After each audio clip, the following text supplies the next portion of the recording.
Northeast Streaming Sports.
What's up, everybody?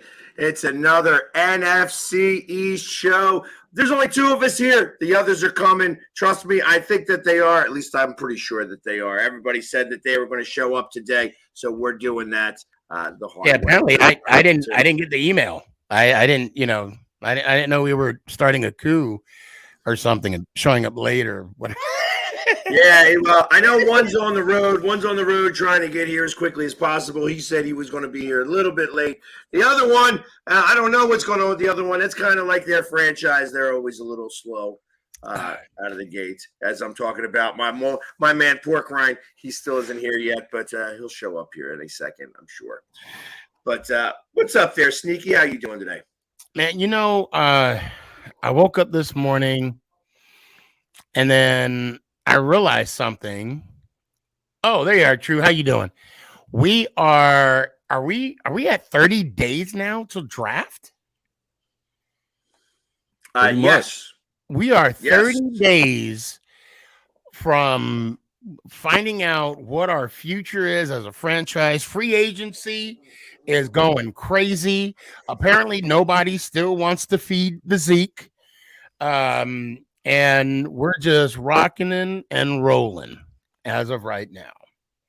And apparently, Philly, you guys have a lineman that's worth what, $30 million? Was it $38 million for a year? Yes. It was actually $30 million. And the reason why is it's all deferred money. I mean, that's what they're doing. They're making space right now.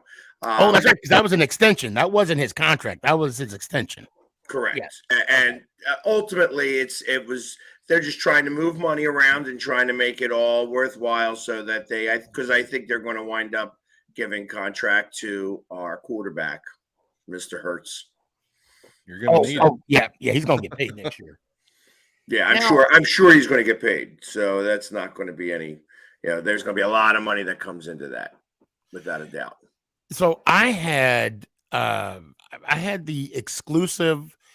Well, first off, I don't know if you guys heard the news, but apparently since March 2nd, Lamar Jackson, granted it's not the NFC North or NFC East, but Lamar Jackson is requesting a trade from the Baltimore Ravens.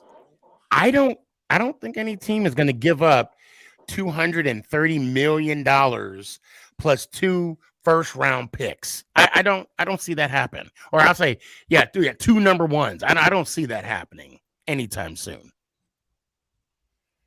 Yeah, me neither. Yeah, I don't think so. But I mean, there are some franchises out there that absolutely desperate for a quarterback. So, Well, I mean, we'll see. We'll see what they'll be giving up. I mean, the Jets could go that route. Wait. They're not in the market for Rodgers anymore. What happened with that? I'm saying that if things were to go south, which is possibility, you know what I mean? Anybody can go. You know, this whole Rodgers thing is a weirdo situation in general. Yeah. So, I mean, I kind of believe that it might be, you know, if things go south, next thing you know is going to be, might be Jackson time. Well, I mean, and that's another thing too. I think the Jets need to realize something. They just need to tell Rodgers, we're not the New York Burger King. You know, you're not going to have it your way. You can't give us a shopping list and tell us who you want. Who the hell is this guy? I mean, okay, let's be honest. Let's be honest. You guys already know how I feel about Aaron Rodgers. Okay, he should be on the next Housewives of Green Bay, and yes, he would be a diva. That's the kind of where I'm going with that. And it's just ridiculous on how he has to go in a cave for 4 days, come out of that cave to tell another team what you need to do, then go on Pat McAfee again to say breaking news, which it really isn't breaking news, to say his intentions are to play for the Jets. But aren't you still under contract with the Packers? And the Packers are going to do what's best for the Packers, not for Aaron. I don't know. Maybe I'm missing something. Somebody help me out here. Well, the way I'm seeing it is that, yeah, you're correct. Packers are looking out for the Packers. They're trying to get the most as possible. But I think it's one of the things that Aaron Rodgers has in his corner is that now he's got the Jets sitting there willing to give the Packers probably not everything that they want, just some of it. I don't know how much they're going to get, but yeah, even though he's under contract, I think that's why Lamar Jackson is doing exactly what he just did today. While Coach Harbaugh was coming out to speak, that's when he tweeted those that he wanted to trade it on March 2nd. That was cold. Oh yeah. That was cold. But you see, he's learning from Aaron Rodgers. Aaron Rodgers did it, and now he's doing it. So I guarantee you that's what he's trying to get. He's seeing the clout that right now and the talk that he's getting, or that Aaron Rodgers is getting, he's looking for the same avenue. Philly, what are your 2 cents? First off, I don't think Aaron Rodgers is worth the money or the time that we're investing in him. And Lamar Jackson, see this pink elephant that's in this room is Deshaun Watson. That Deshaun Watson contract is so obtuse in comparison to everything else. Mm-hmm. And, is like Lamar Jackson likes to say, well, I am definitely much better than Deshaun Watson. And in the process of this, it's like, well, I mean, the problem is that you didn't get the contract from Cleveland. And that's really the problem. It's Cleveland being the idiots. And now I think that this is going to be a year-long holdout. I don't think that it's I think that Lamar Jackson is not going to play this year. That's what I believe. I can see that happening. And what I don't like is the fact that before he got tagged, he had a lot of interest from a lot of teams. Okay. The moment he got tagged, the phone stopped ringing. Now, if that's not shady, I don't know. And I'm not going to sit here and say or agree to that conspiracy theories that all the owners are in cahoots and supposedly in protest over the Deshaun Watson contract. And this is how they're protesting by not, awarding, Lamar what he wants. Now, if I'm not mistaken, there was rumor that he turned down a 3-year extension for like $130 million, guaranteed. The Ravens were going to give him 3 years, $130 million. Okay. The rumor. All right. That's what I heard. He turned that down. When is, I understand guaranteed money is the go-to now, right? Jones, like it, love it. He got 82 million. Okay.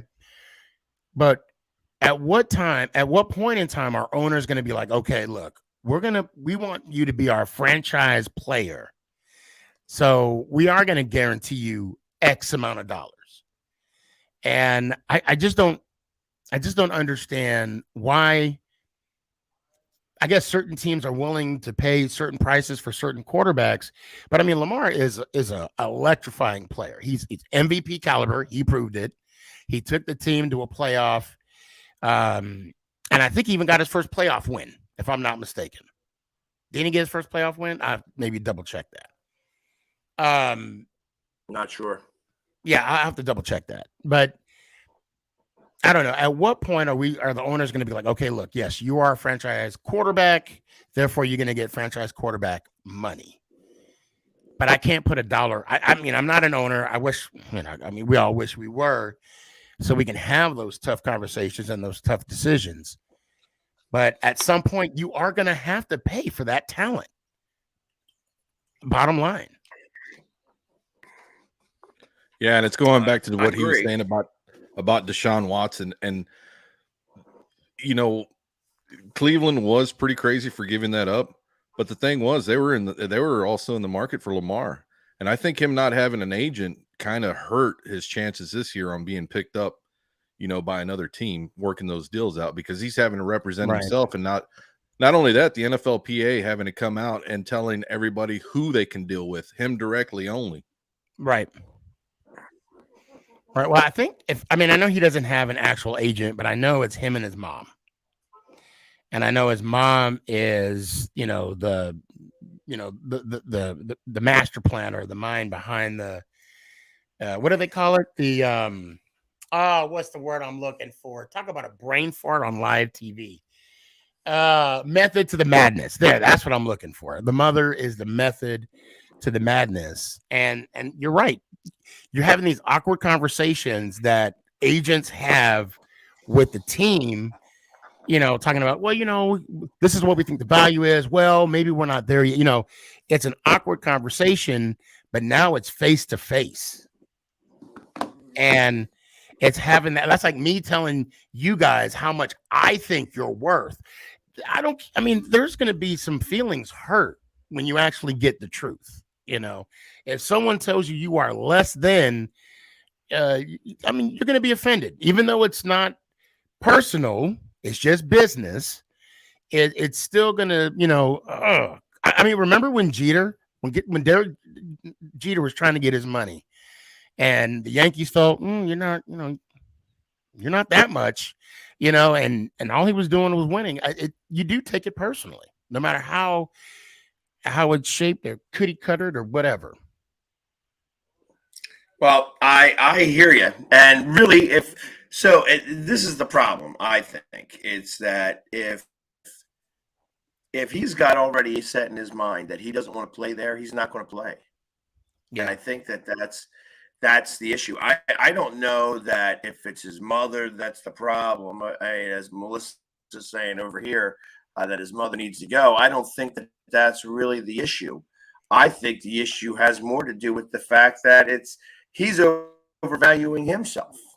He's the one that's been hurt. He's the one that's had the issues, and he's the one that's playing the game. So obviously he can think of whatever he wants to. That it goes back to but also to come on what you're saying, he's the one that won the MVP. He's the one that took the team to the playoffs. He's the one that got him a playoff win. And he is the one taking all the hits, possible concussion. There's a lot that goes into it. And I hear what you're saying. But at some point, yeah, you're going to have to open up the checkbook.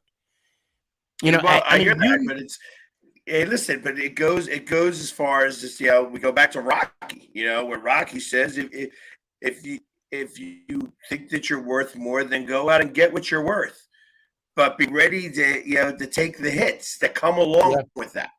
You know what I mean? Because that's what happens now. That's what's going on. And the problem is that now they're getting butt hurt. This is why they have agents, because agents can have this conversation, and you're not going to offend an agent. Right. And an agent is not he's going to tell, that person. and he's not going to tell Lamar exactly what, I mean, everything, exactly. So, and that's the problem. So it's always going to have a little bit of an issue or a problem about that. And do we know what round he went? Yeah, 2020, he won a playoff game with them.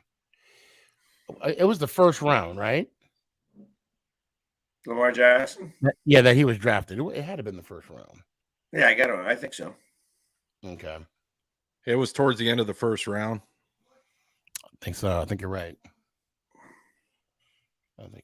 Yeah, because Baltimore was, winning games at that point. But he's won that, and then he hasn't won again since. So he's won one or two playoff games, but hasn't won one since. They wound up going to the conference championship, right? But that was with one win. They had the number one seed. No, they didn't. They didn't go to the conference championship game. He hasn't played in the conference championship game yet. I think he won a wild card, and he played in the divisional round. I think they lost to Tennessee. I think that's the team they lost to in the playoffs. Because that was the year he won the MVP, right? The next year. The year that he made it, he won the MVP. I think they lost in the first round. They lost in the wild card. He only has one playoff win. That was actually. I know if he may only have. Hold on. That was actually his MVP year. Yeah. 2020? No. 2019. Yeah, it was last year. No, he didn't play last year. He was out. That's right. He got hurt. The year before 2019. It was right before COVID. So 2018, he went 0-1. 2019, he went 0-1. And then in 2020, he went 1-1. So he has a 1-3. 2019, he won the MVP. He won the MVP in 2019. Yes. Yep. Yes, he did. He won the AP MVP and then the PFWA MVP. Yeah, the thing is, go ahead. I'm sorry. No, the thing is, with the MVP and all that other stuff and with the stats of the playoffs, that does come into some account. But again, his pride is going to be hurt, like you were talking about, when you hear other players get, and then all of a sudden you're not seeing what you think, you thought you were going to get. It's just, and then I see Melissa injury prone. It's 2 years in a row. These running quarterbacks are the same way. That's why the Buffalo Bills coach spoke out today that he can't see Josh Allen doing that any much further, putting his body out there on the line. Right. Yeah. I could understand the scrambling, but you got to make sure those passes come in. You're a quarterback. And was he or was he not hurt? Was he or was he not hurt scrambling with the ball, trying to get more yards? See that part. I don't watch the Baltimore games that much, so I can't really say if that's true or not. But I do agree with you. When I see Jones, leaving the pocket, and there's a piece of me like, rooting him on, getting that next down. But then when I see those linebackers, I'm like, slide. Our future is in your hands, literally. Yeah, and then when he's jumping over people. Right. When he got injured, was a couple years ago, and we were threatening. Oh my God, we were threatening in Cowboy Stadium. And when he went down, it was over. Legitimately over. Yeah, there's a lot of, I don't know, man. This day and age with the running quarterbacks, I get it, but the designs that are made for these guys, but you got to just take an accountability, your health, and don't go as far as you think you should trying to push it after you've been hit after the first point of contact. I understand you want to get the yards, but understand and know your limits. Right. So I you know, I want to backtrack a little bit because, like I said, I don't think this is going to end anytime real soon, and I'm interested to even think about whether we're going to get any resolution to the Rodgers situation before the draft. But we do have a draft coming, Yep. and there has been a little bit of conversation that Jerry Jones, as maybe one of the last things that he does before he relinquishes total control, is gets a quarterback for the future. Very well could be. You know, and that means that Dak is not the quarterback of the future. Now, Dak has been in the league for about 7 years now, right? Mm-hmm. And he has just as many playoff wins as Tony Romo does, who was also in the league for 9-10 years. So is there a move here? I mean, I understand Dak's under contract for another 3 years. Is that 2 more years? Is that something where they bring a quarterback in now to start this process and maybe drop Dak and eat the money next year? I would have to say most definitely you're going to bring in a quarterback or go through the draft and get you a quarterback. It is a necessity. Year 7, you're looking at the stability of him. Also, you're looking at, if you are going to get you a quarterback, you're going to have to train him up a little bit. So I'm going to have to say, yeah, you're going to have to draft a quarterback this round. Not early, maybe not early unless one's sitting there, but I wouldn't take one, higher than the 3rd round right now. Obviously I'm not a Cowboys fan, but I'm going to say the fact that McCarthy's calling plays this year, I wouldn't be shocked if they don't, because I think McCarthy, the clock for McCarthy is starting. And it started the day that Kellen Winslow went. Yes. Oh, no, I agree with you there. But okay. I'm shaking my head. I'm shaking my head for a different reason. Oh, okay. I feel for that reason, for the exact reason you're saying, is the reason why he may want a quarterback. See, I'm thinking the fact that, that because Kellen Winslow is gone and because now he's calling the plays, you're going to want someone that is already experienced with the offense. I mean, now maybe year 2, if McCarthy makes it year 2, I could see that, but I don't. But I do agree with you, True. It's going to have to be in the later rounds. It's not going to be maybe, as a matter of fact, it's not going to be the top 4. I'd be shocked if they dropped the quarterback in the top 4 rounds, but the last 3, I mean, if there's a kid that they like and he's still on the board later in the rounds, yeah. Because I believe that's going to be a wasted pick if they take a quarterback, even earlier than that. Yeah, I don't see it happening. The Cowboys, it's usually 4th round and down from them. So, and that's going to make me bummed out because I have a feeling, I have a sneaky suspicion that they're going to take that. Yeah, that's funny. That they are going to wind up taking the guy that I've been touting all draft, Tyson Bagent. And if they do wind up taking him, I'll be bummed about it because I won't root for him then. But like I said, I have been kind of rooting for him throughout the process, and I was hoping he was going to be able to elevate his stock at the combine. From what I understand, he didn't have such a great combine, or at least they came out of that combine with more questions than answers. Does he have a pro day? So he may have a pro day. I don't know that answer. I don't know enough about what's going on with him between now and when the draft is.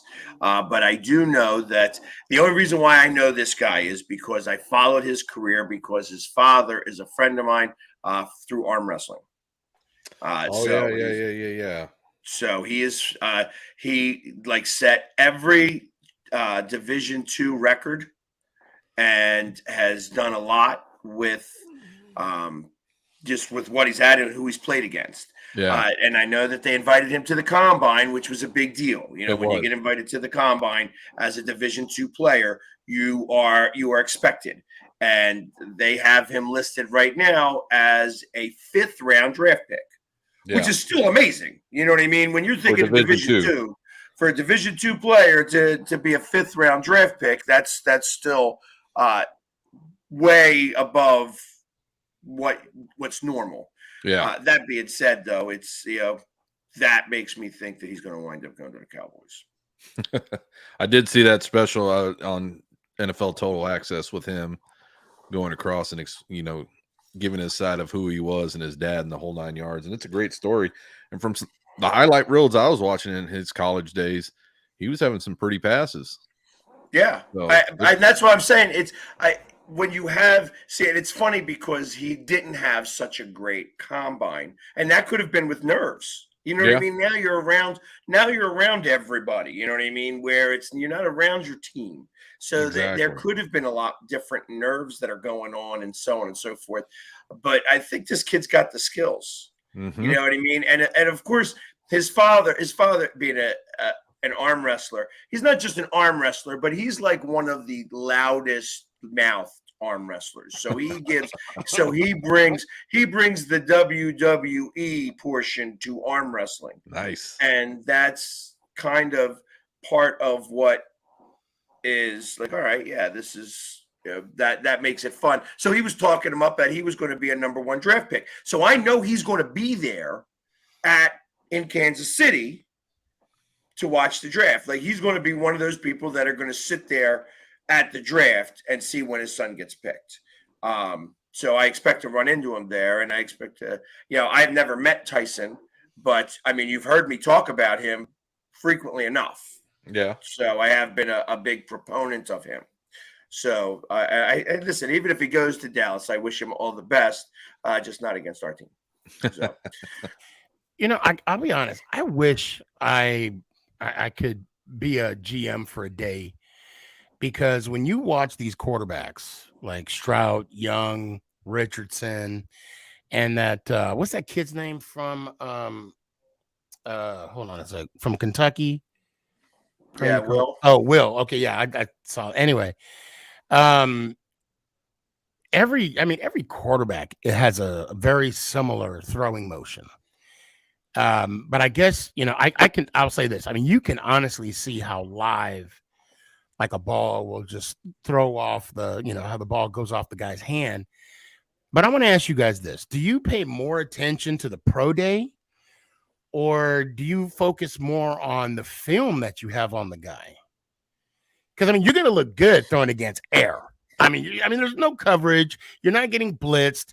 You got your favorite receiver. You got the chemistry. I mean, there's a lot of things that go into play in a pro day. And if I was a GM, and I'll give my answer before I throw the question out to you guys, I want to see the player in action.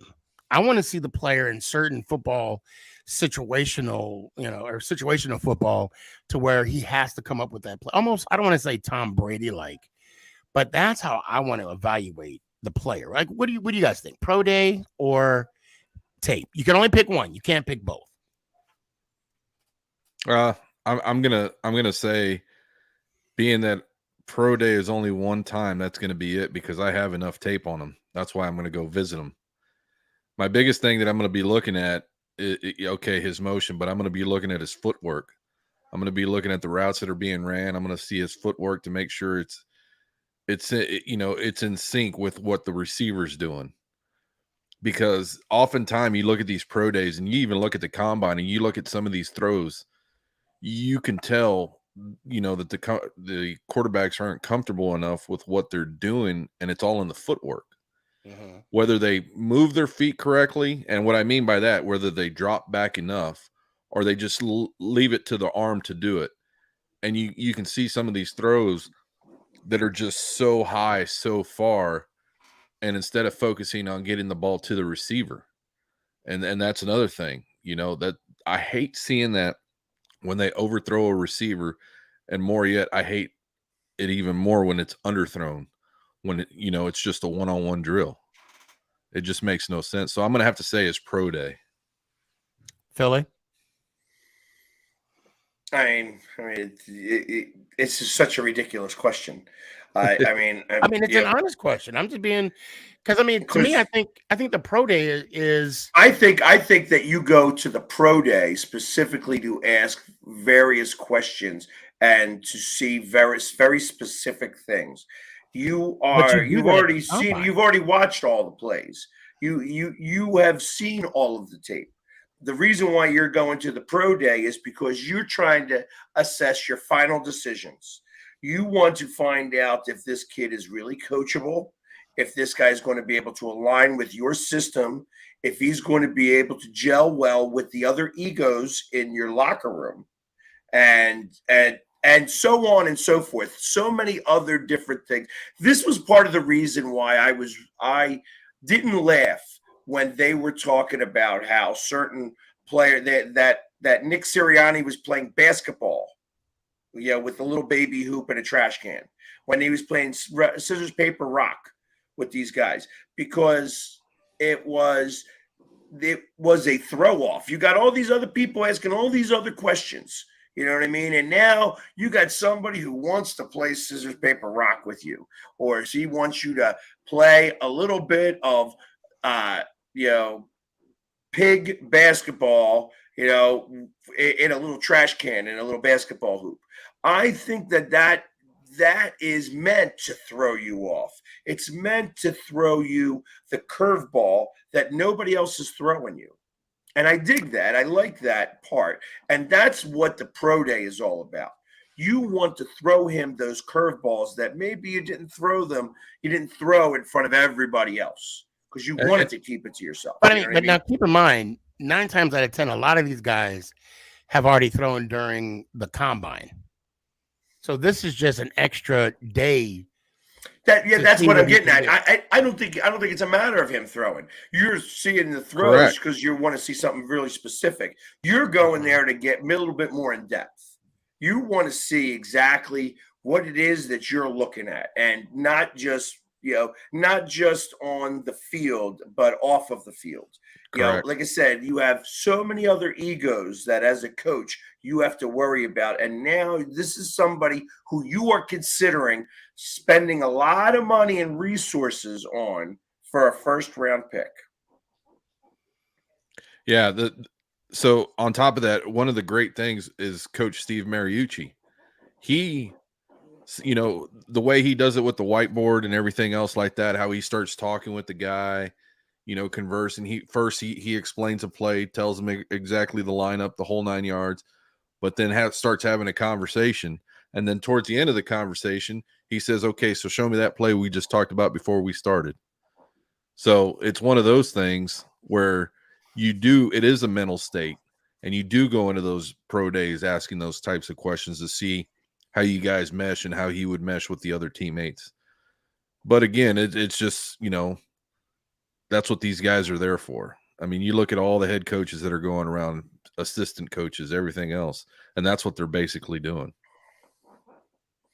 Yeah, I'd see more of the interview process of more so in the combine than I do the pro day. I stick to my answer. I think I want to see what this gentleman can do on the field, and I'll evaluate. Now, don't get me wrong, you want to see the kid as many times as you can, especially if he's going to be your franchise player. I mean, if Carolina's going to get, who is it, Stroud, first overall, they want every little increase of what they know of the guy, from the time he was born until the time his name's called, next month. Yep. I get that. But at the same time, I want to see what the man was able to do on the field. And, from what I see, I'll be honest. I think Young, he was from Ohio State. He was the one from Ohio State, right? Because Stroud was no wait. Yeah, I think. Young was Alabama, right? Alabama. Okay. Yeah, Young. Wait, I'm confused. The one that played in the semifinals, I think Ohio State. he showed me a lot, and I like the kid. And I could honestly see him going first round, just the way his quick release and, like you said, the footwork I noticed in the pocket. Just a couple throws that he made. I mean, this year is going to be a pretty good quarterback draft. I believe in a long time. Oh yeah. Yeah, My favorite QB right now out of the draft in the top 10 is going to be the kid from Florida Gators. Mm-hmm. I mean, that kid. I mean, he's got the arm. Is he going to the Colts? Yeah, he's got the foot speed. I mean, he's got everything you're asking for in a QB. He's got the size. He's got everything. Except that he's from Florida, right? That's the problem. Because Florida quarterbacks are T-rash. That is so 1985, but okay.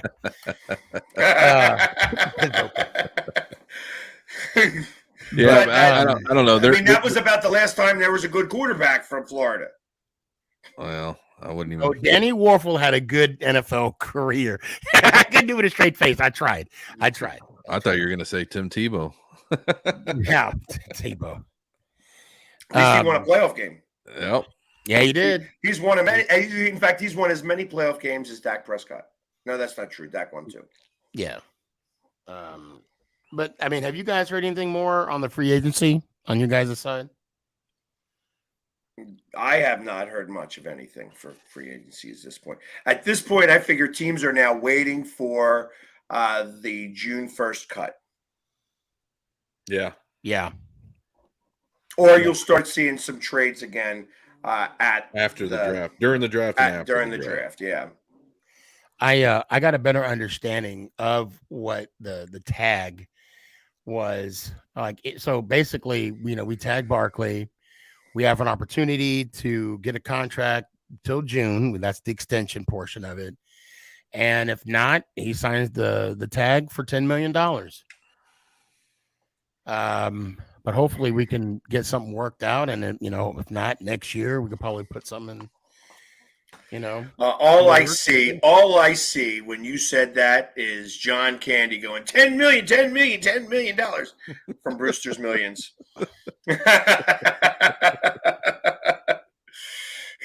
Yeah, the tag. I mean, the way it's worked out for Tony Pollard on the Cowboys, he definitely signed that tag with no hesitation. So it says more about Pollard, wanting to be with this team than anything. And I think he sees it, especially after suffering that injury he did in that playoff game. So these franchise tags are, I know that there's a lot of, certainty and guarantees, but I mean, $10 million is $10 million. Right. For 1 year. For 1 year. Now I got a good question from Mike, and I only know of two, but are there only two types of franchise tag? Three. Franchise tag.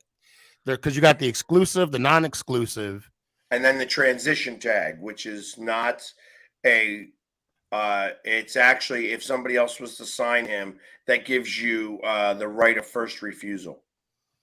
Okay. All right. So there's three types of tags. Okay. Yeah.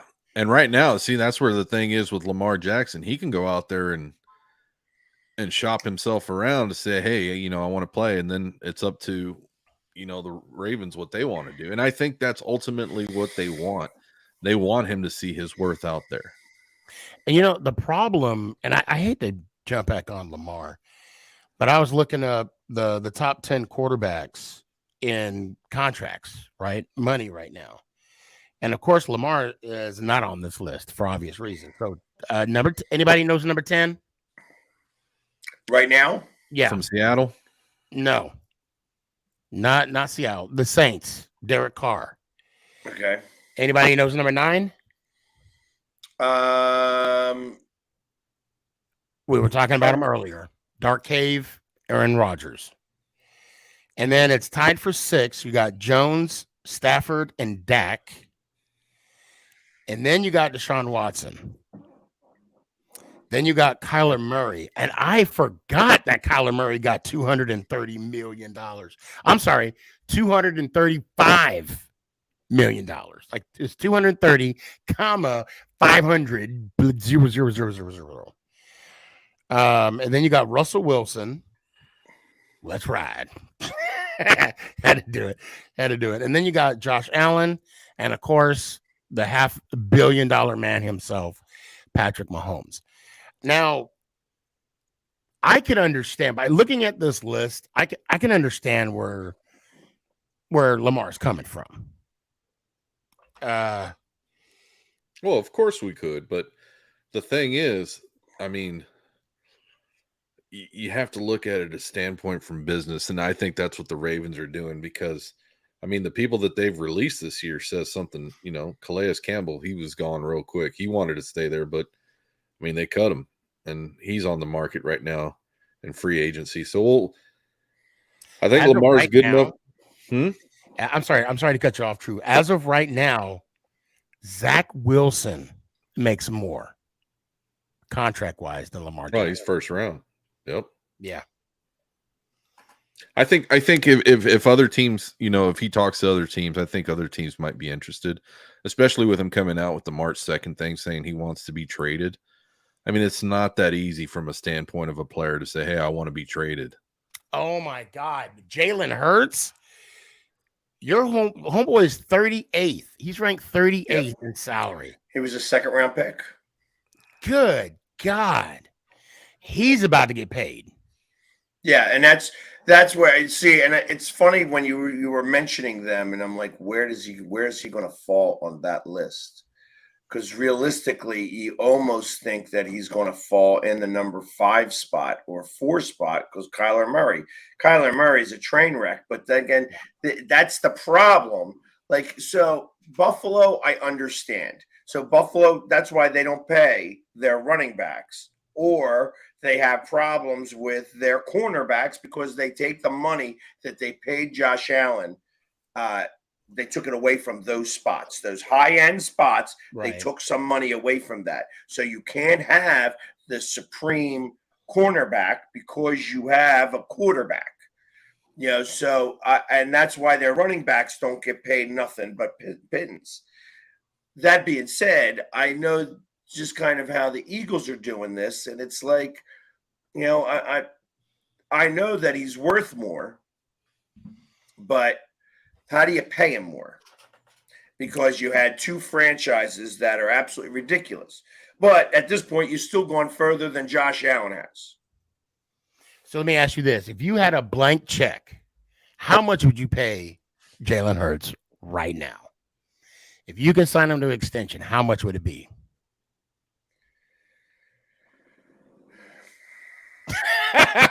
Because look, Jones, I immediately think the number that came out to my head was $300 million for 7 years, with $140 million guaranteed, and then have to play games for then after the next 3 years.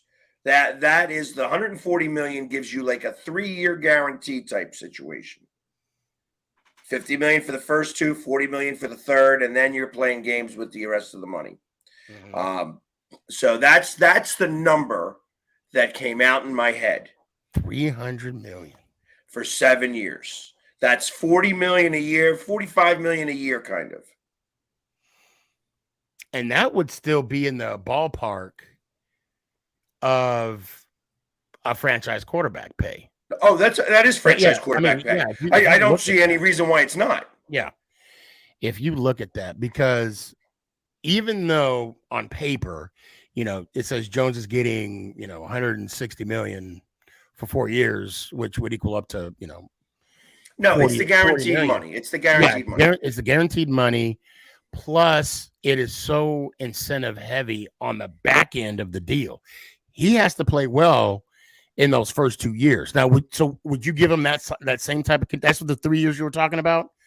So I look at it. At what point would you give him the buyout? Like, or the Eagles would be given Hurts, like move on from Hurts? Would it be 3 years? Would it be the 4 year? So in that 7 year deal, you'd be stuck in at least for 3 years with that. That's where you get the 50-50-40. Where it's $140 million signing bonus. And you need to, now they're going to amortize that over the 7 years, of course. Mhm. But realistically, they're going to wind up, if things go south very quickly, they would only have to deal with it for 3 years. Okay. That's how I see it. Now, I'm not the capologist that Howie is. And that's why he's able to do some of these things. Like I said, by picking up an option year for 2 players, they cleared $30 million in cap space. That's a big deal. You know what I mean? That's a big deal to think about. Hold on. We were going to keep A.J. Brown to 2027 anyways. But because we get to claim that, we didn't have it on there before, but now because we're picking up that option right now, all the money that he was supposed to get paid this year defers to that year. That must be how the way the contract's written too. Of course, it's written that way. Yeah. Of course, it's written that way, and that's where some of this really comes into play. Like they would have to make a decision after year 1 to whether they're going to take on that next year, and that's where you start deferring the money in a different way. That's how that all works. Because in essence, as he goes year 5, year 6, year 7, it may look like he can make $100 million, but it ain't going to make $100 million.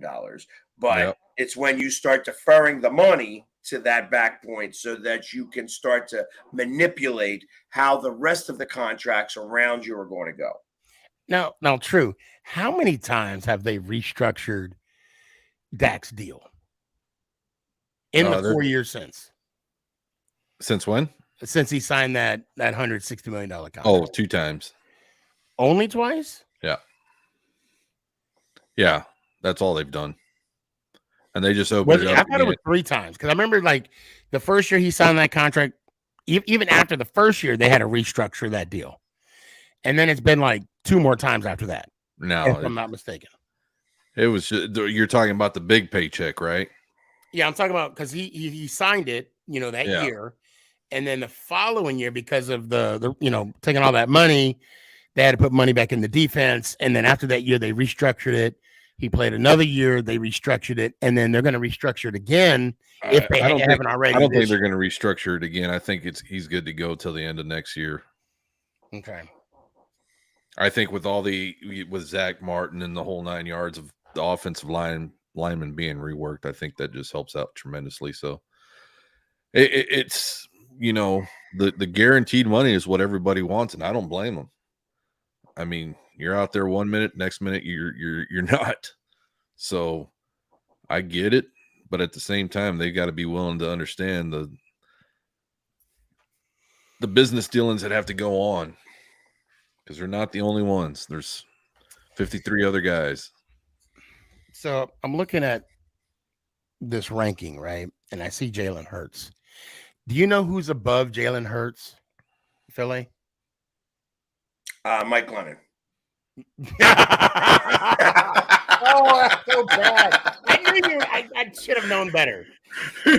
No, your last Super Bowl MVP for the Philadelphia Eagles. Oh, Nick Foles. Yeah, because he's still getting paid part of the money that Jacksonville started with him. Right. So I mean that's all that came out to be. So he's going to get his. He's going to get his, and I'm sure he's being patient. And this I'm just like, look at this. With Case Keenum, Colt McCoy, he's getting paid. Your guy getting paid backup money. Well, he was a second round draft pick. Oh. So, and he got, that's the deal. That's what happens. That's why Zach Wilson's getting paid so much money, because he was a second pick in the draft. First pick gets certain amount, second pick gets certain amount.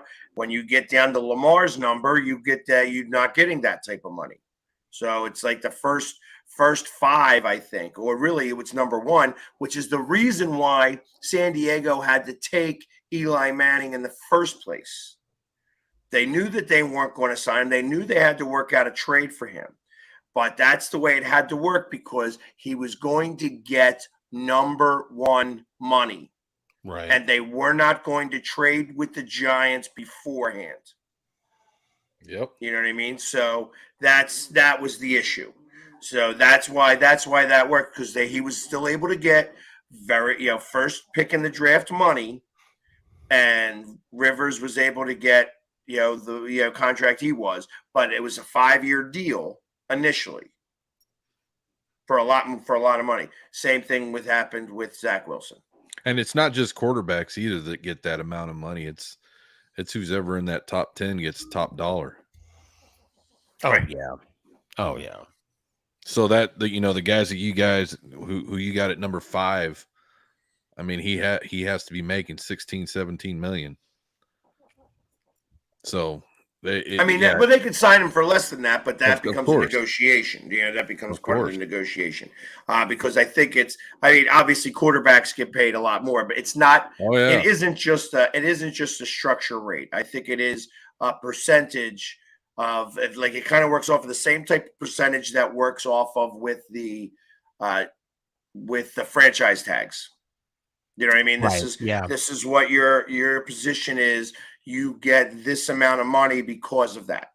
So that's where those numbers all come from and stem from. Yeah, it's like the average of the average yearly salary of the top 10 players. And that's where they get that call. That's how come it made better sense to sign Jones to a long-term deal than tag him. Because even if we tagged him, he'd be $32 million.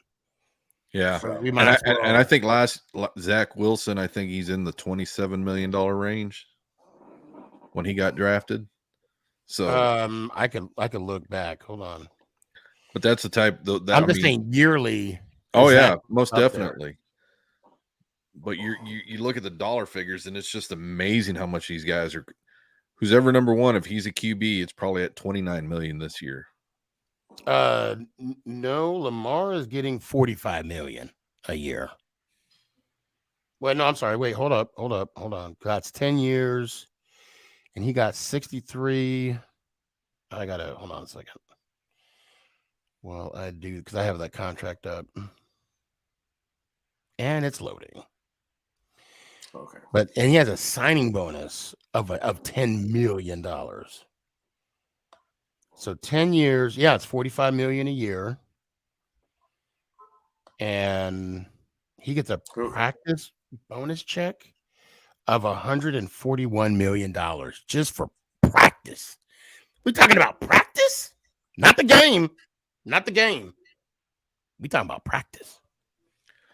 Yeah, that's the part. And when you start working these contracts, it's just amazing. It's just amazing that we have insight to this stuff. Right. Yeah. And what's even more amazing, what we see is not really what they're getting either. Of course. Because we're not taking off that 9% that their agent gets. And you're not even including the endorsements.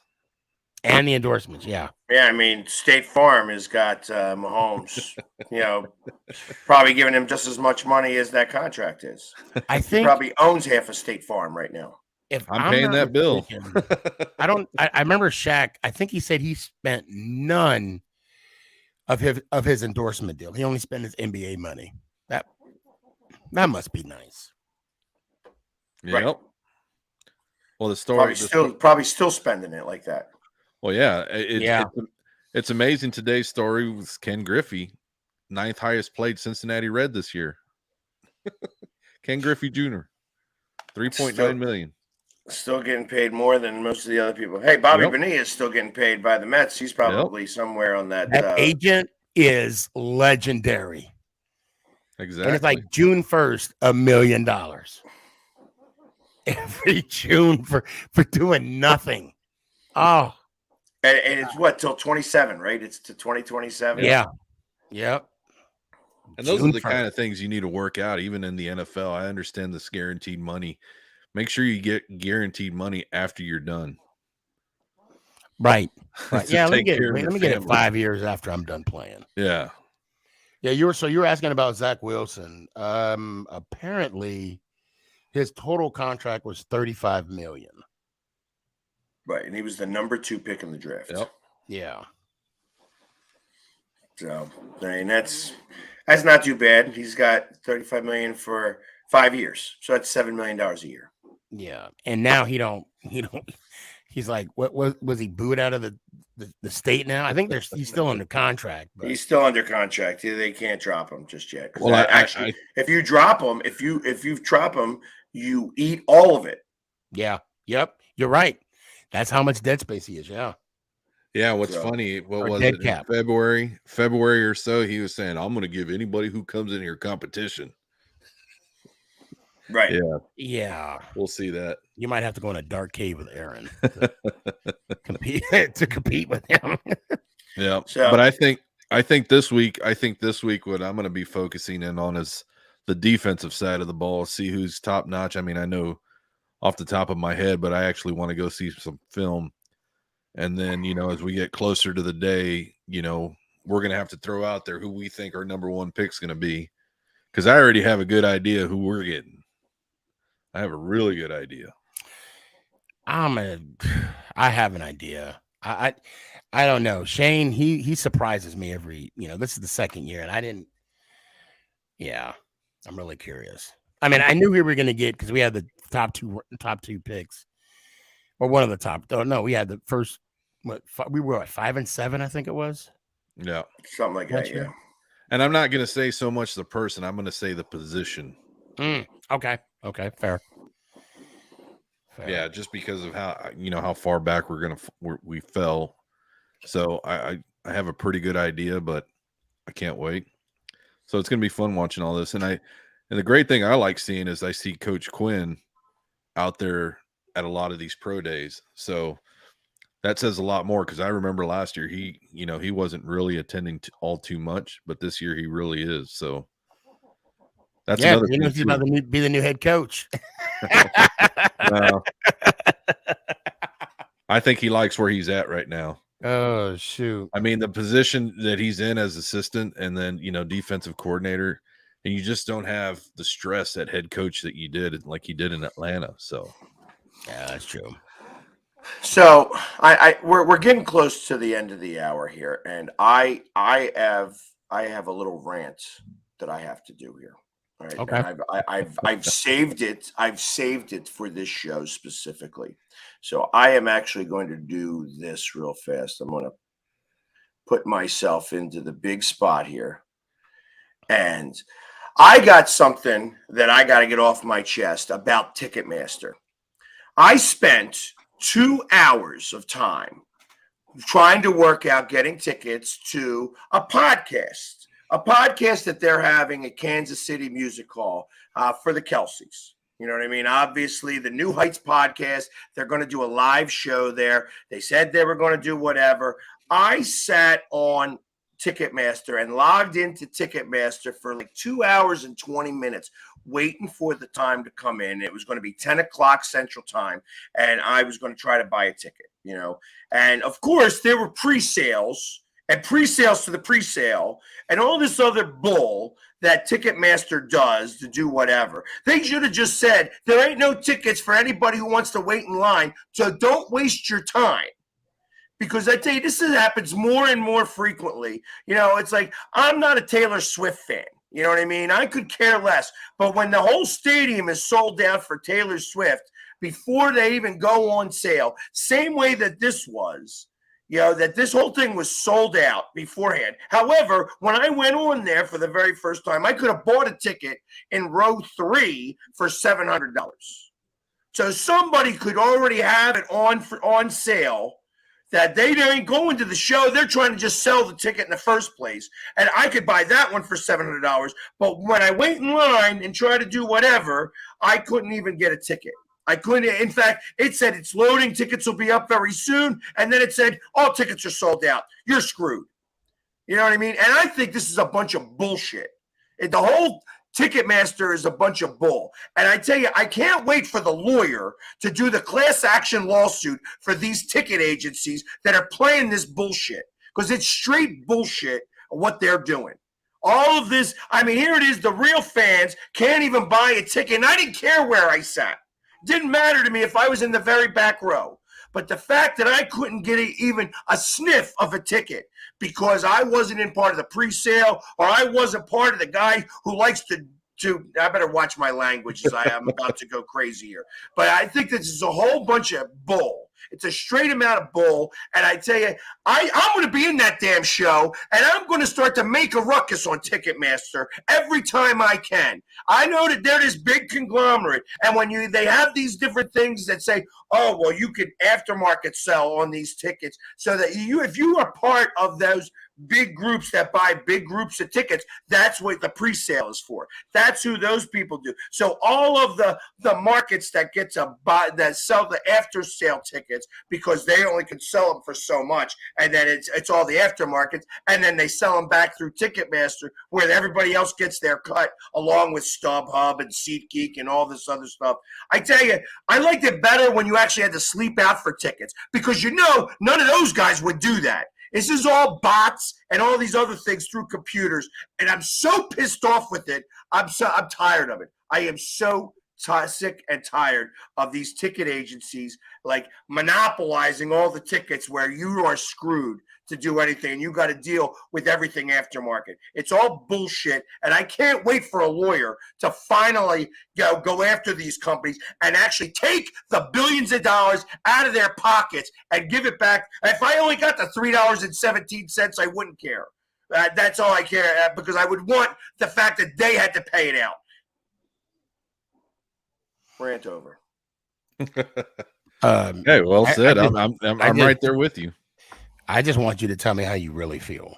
That's all I want to know. 2 hours and 20 minutes of time. I swear to God, I'm sitting there on the computer, and listen, hey, you're only supposed to be on there once. I had both of my accounts, one on my phone, one on my my computer, so that it doesn't sync. I've got 2 different credit cards attached so that they don't sync, so that hopefully one of them would even have the opportunity to buy one ticket. It's all I want is one ticket.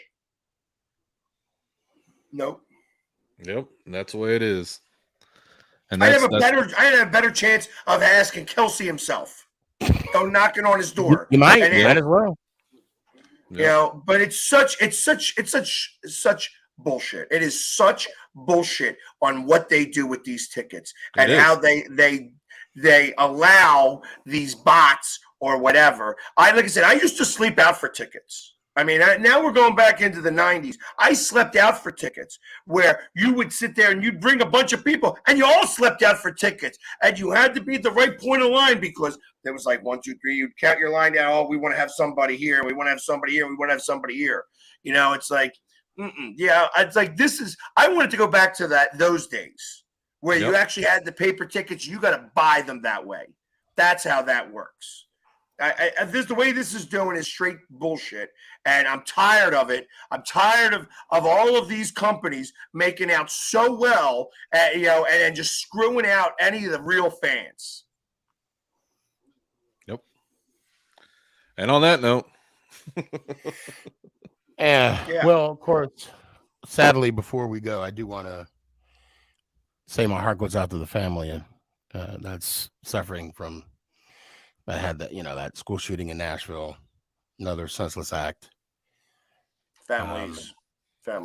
Yes, families. Yeah, I was like 6. There was seven. I heard last. Oh, it's 7 now. I heard 3 kids and 3 I heard adults. 7. I heard there. Well, 7 including the person that. Yeah, 7. Yeah. 7 was the person the 28-year-old woman who was, who forced it, like she shot the lock. So they were actually, they had actually gone through the process, and she was able to force her way in, and yeah, it's unfortunate. It's an unfortunate situation. Hug your kids, guys. Hug your kids. But on that note, next week we'll be back, and maybe all 4 of us will be here, because I tell you, I'm not sure what's up with Pork Rind. He said he was going to be here, but I guess they're just, it's just like Washington. They like poof. The sun was in his eyes. That's why. Right on. Exactly. So, everyone, anyways, have a good one. Until next week, and as always, how about them Cowboys? And the NFC champions, go Birds. Commanders. Yeah.